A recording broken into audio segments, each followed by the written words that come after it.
So we got a brand new Spider-Man movie coming out soon, and I don't really care.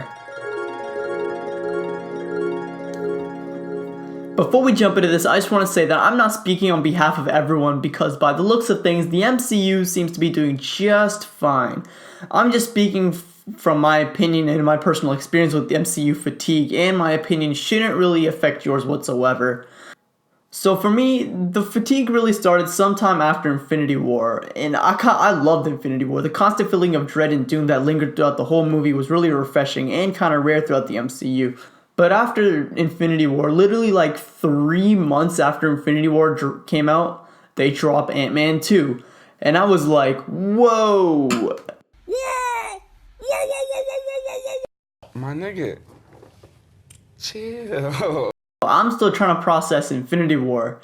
This kind of felt like the equivalent of coming home late after a huge birthday party, and the moment you step inside your house, your buddy calls you and says, hey man, want to come over to my place and chill? And you're just sitting there like, I don't know. And then after Ant-Man 2, Captain Marvel comes out right before Endgame, and at that point, I really just wanted to watch Endgame, making Captain Marvel kind of feel like required reading before an exam.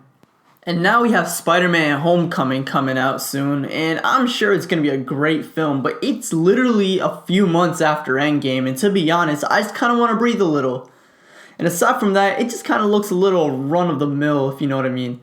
I don't really think that it's going to change much of anything in the MCU, which is why I personally am probably going to watch this one on Netflix when it comes out. Which is crazy, because I'm a huge Spider-Man fan, and the fact that I'm not hyped for a live-action Spider-Man fighting Mysterio movie is pretty wild. And like I said before, I could pretty much look at the trailers and predict everything that's going to happen.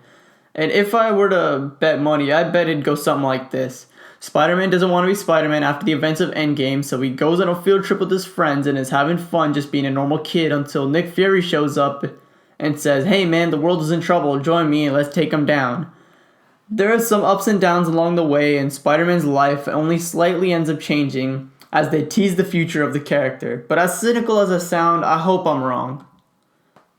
On top of the MCU, we really just have a lot of big budget blockbusters dropping in general, further oversaturating the market. I honestly think that the most effective way to really show you what I mean is to look at the list of big franchise movies that came out 10 years ago in 2009, 5 years ago in 2014, and then 2019.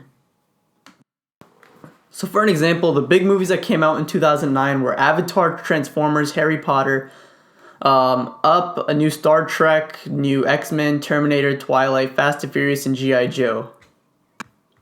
In 2014, the big movies were Guardians, Cap 2, Hobbit, Transformers, X-Men, Planet of the Apes, Spider-Man, Godzilla, TMNT Reboot, How to Train Your Dragon, and a new Hunger Games.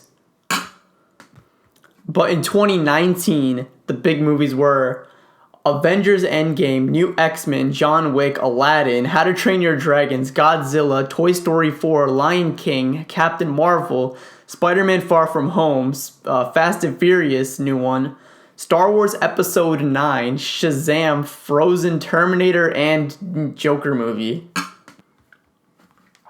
Another thing that just hit me as I read those was that it's not only the amount of movies that came out this year that are making it kind of overwhelming, but it's the size of the movies that came out this year that also add on to it.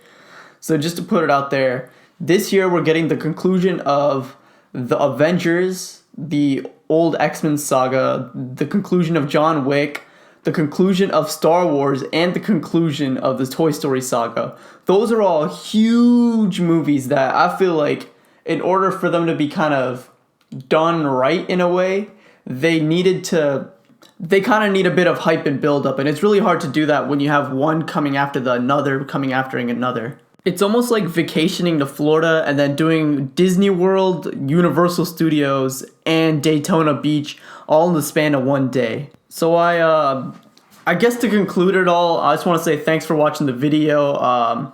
Comment below if you agree, disagree. Try to keep it, I guess, civil to an extent. And yeah, like, subscribe, the drill.